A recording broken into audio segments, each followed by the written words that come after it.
Hi, welcome back to the workshop for the penultimate episode of the Rickenbacker 62012 string build. And in this episode, I'm going to be getting all the hardware onto the guitar and seeing if I can get that wiring sorted out. Okay, so I've been doing a few little bits off camera just to get this moving along a little bit before we actually start the assembly process. And it's pretty mundane, boring stuff that you probably won't want to watch anyway, including kind of getting some oil into this fretboard, which is starting to look really, really nice. I'm really glad I've gone with the non-lacquered look for this. It's a little bit shiny at the moment because the oil's still a little bit wet, but when it's dried, it's just a really rich, dark, matte finish, which I think looks great against these pearloid inlays. I'll be honest, I much prefer unlacquered oiled fretboards. I do have a couple of guitars with lacquered fretboards and I just don't like the feel as much, so I'm really happy with that. I've shielded the back of the pickguard with some copper foil. I was planning on shielding the inside of this cavity as well, but I'm just looking at getting those double jack sockets in there and it looks so tight. There is hardly any room whatsoever to do that, and I'm just really fearful that if I shield this that I'm going to have problems with it all shorting out, so I'm not going to do that for the time being. I don't really tend to have a lot of problem with noise from my single coil pickup guitars in my rig anyway, so I'm kind of happy to go with that. If it is a problem, we can always do it at a later date and try and sort out any shorting issues that come along. So basically I'm just going to stick this all together now, put all the components on, and we can finally see what it looks like with everything on and the finish done. Now I think I'm going to start this process by just getting some of the basic bits on. And the first thing I always do is get the strap buttons into position. And the reason I do that is if you've got the strap button on the butt of the guitar, it gives you a really useful place to rest it. So for no other reason than that, it's a good idea. However, on this particular build, to get the strap button in place, we also have to put the little device that secures the tailpiece on as well. So we'll get that screwed on. These holes had filled up quite nicely with lacquer, so I've just kind of broken that seal a little bit.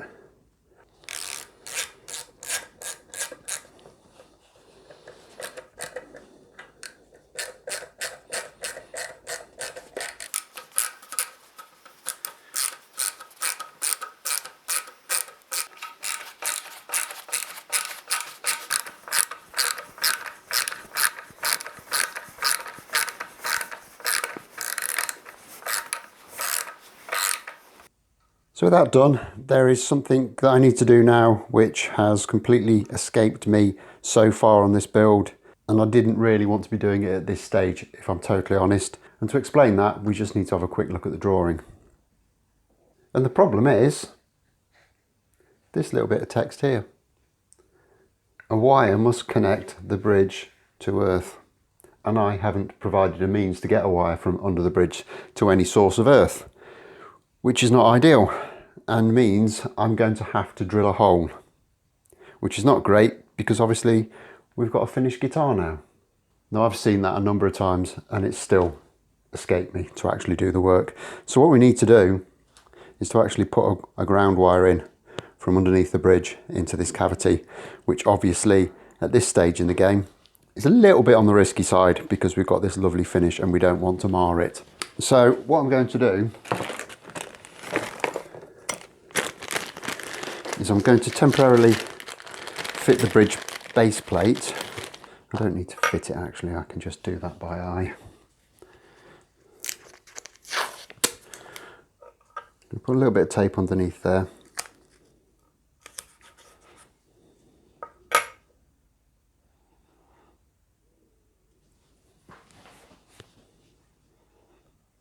Quick mark on. So I can't really come beyond that with my drilling, so I just need to find myself a suitable size drill bit and very, very delicately put a hole through into that control cavity. Beating myself up a little bit that I haven't done this previously, but I suppose there's always something that goes wrong with these builds, and if this is the worst that happens, I'm happy to live with that. And to drill this, I've just got a 3mm Famag drill bit in there. looks to be long enough, but we are going at an angle. So if it isn't long enough, I've also got this long series drill bit that I can switch out for it. And basically what I'm going to do is drill down and then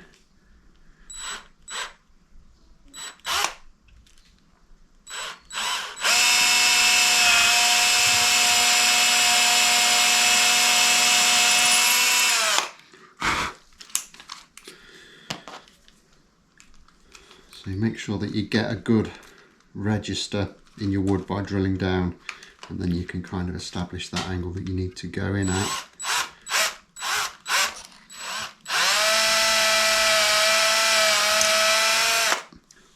And go all the way through with the long drill bit. That's worked out lovely.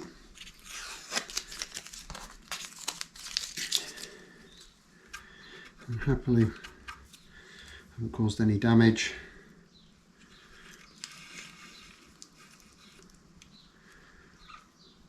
You can just get that wire under there and screw the bridge plate into position.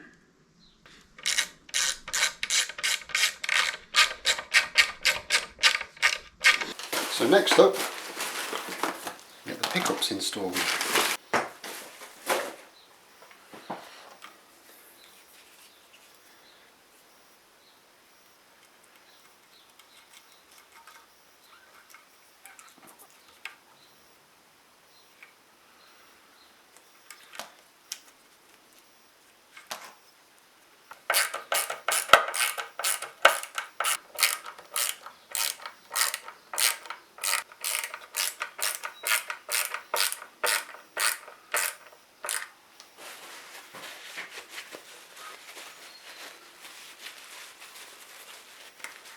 Okay, and with those fitted, that's the bulk of the hardware up this end done for the time being.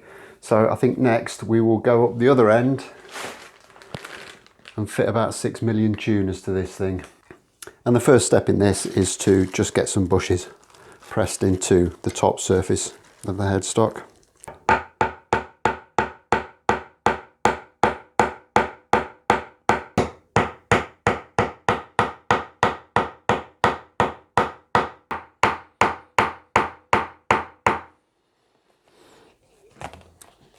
You just need to go steady when you're doing this. If it feels like it's not going in with gentle taps, there's a problem.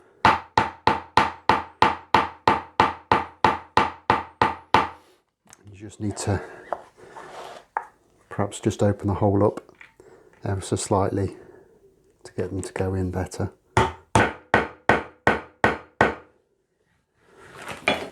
Okay, and with those in, we can get this turned over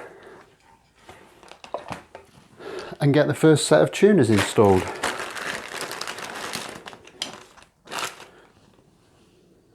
Now this might look quite complicated, but as a matter of fact, fitting these previously has kind of left little witness marks, and the screw holes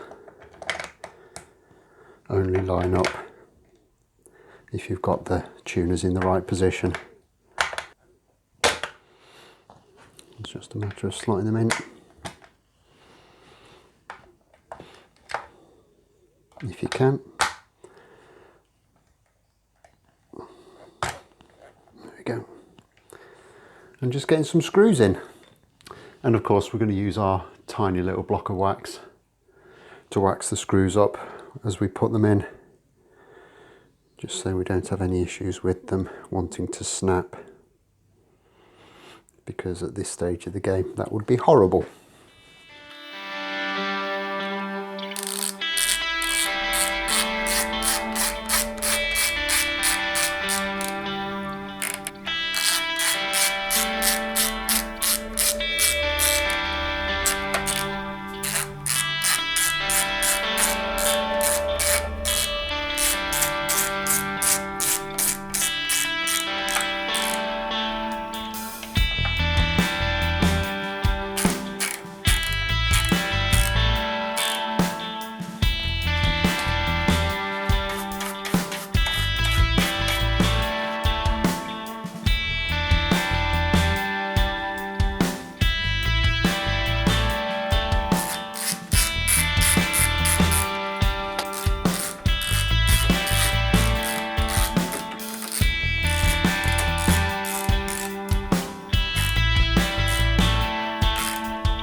Okay, so that's the headstock sorted out with all its multiple tuners. The only thing we need to do at this end now is to get this nut stuck in place, which is a matter for a simple drop of super glue.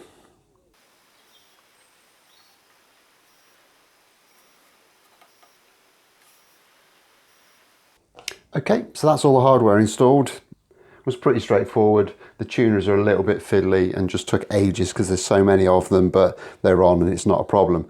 So next up is we just need to attach the pickup wiring and this earth we've just put in onto the rest of the controls, and we can test this out and see if it works. I'm not going to say this should be quite straightforward. There's only a few wires to connect, but there's not much space in this, and I am worried about these dual output jacks, but we'll give it a go. Now, I've had a look on the Kent Armstrong website for wiring diagrams on these, and they are quite comprehensive. They do cover all eventualities pretty much, and it's a simple case of there's a red, a white and a braided wire. The red and the braided wire are grounds, so they need to go onto a pot somewhere, and the white is the hot, which needs to go to the switch. So like I say, relatively straightforward. Hopefully this will all work. So first up, we'll get a soldering iron out. We won't do much without that. And I'll zoom in a bit closer and we can start to get this sorted out. Now, I've just covered up the top of the guitar with some old cloths because this hot solder would absolutely love to eat into this finish, and we don't want to go there, do we? So just a matter now of connecting up these last few little bits, and we'll see if we can get this thing working.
Okay, so that's everything wired up now.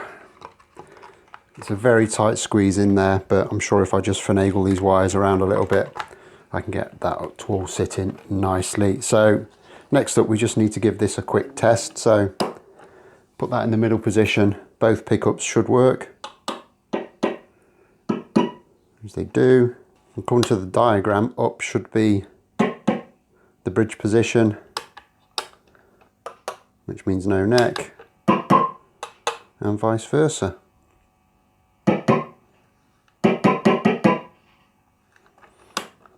And then tone definitely has an effect. And the volumes work as well. So just need to kind of tidy this up now, get this fastened into position, get the other little pick guard on, get the knobs on.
Okay, so there it is, all put together. I'm just looking in the picture you're seeing and it looks like this. There's a bit of an offset there, but I think that's actually just an optical illusion because this is sat higher than the bottom one, but we can look at that. There might just need to be a little bit of trimming work done there, but that's not a big deal. Everything fits as it should do.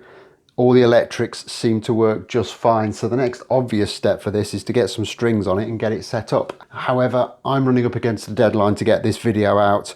I need to get all this footage into editing as soon as possible. So I'll be back in a few days' time when we can finally get this strung up, set up and playing. So as always, like if you've liked, subscribe if you haven't already done so, and I'll see you again in a couple of days' time. Thanks a lot for watching. Bye bye.